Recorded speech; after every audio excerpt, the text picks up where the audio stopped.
Are you tired of seeing high balance in your Pi app but zero balance in your wallet?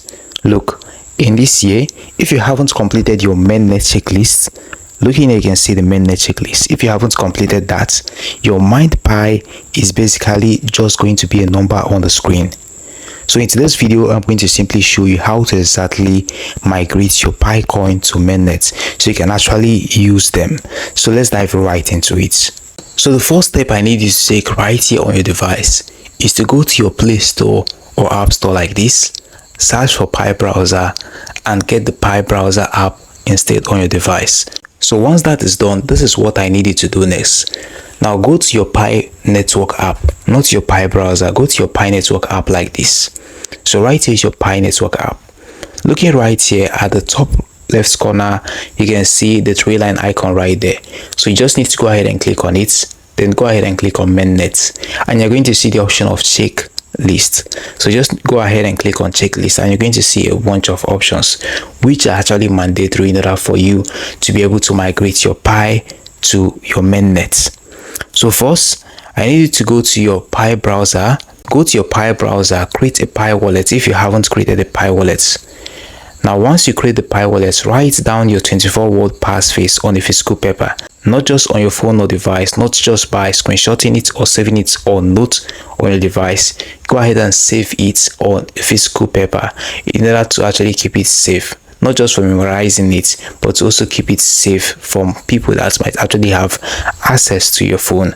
So this is what I need you to do right here. Going back to your Pi app like this, looking right here on this checklist, this is what I need you to do.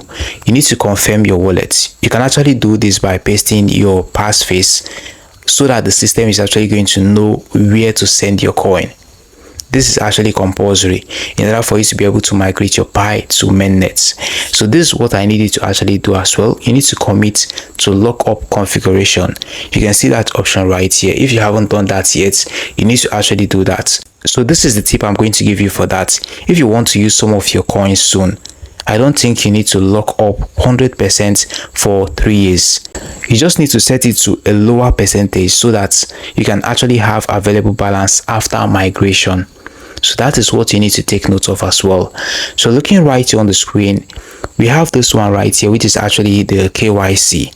It is actually needed for your migration.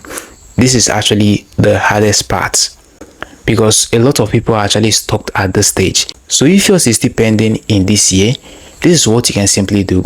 Go to your Pi browser. So right here on your Pi browser like this, looking here, you can see the option of KYC. You need to go ahead and click on that. Once you click on that like this, allow it to open.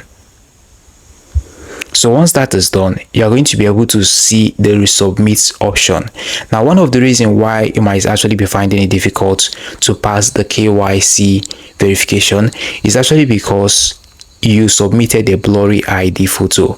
That is what is actually holding you back on your Pi KYC. So once you pass the KYC on your Pi network app, this is what you need to actually do next. You must sign the acknowledgement to receive token. It is not that difficult. You just need to go to your Pi app like this and click on the checklist and then agree to the terms and conditions, and you'll be able to sign an acknowledgement to receive token. So that is what you need to know as well. Now these steps are the steps you need to actually follow in order to migrate your Pi to Mainnet. So once the migration is completed and yet you haven't received your coin in your wallet yet, this is what you can actually do. There is what is actually called 14 days period. So you just need to wait, and after that 14 days period, you can simply now go to your Pi wallet app. Once you go to your Pi wallet app, go ahead and click on migration and hit move, and then you are going to be able to move it to your Mainnet. So this coin that is now moved to your available balance is the only coin that you can actually trade or use in the Pi ecosystem. So that is why it is actually important for you to move them to your Pi Mainnet.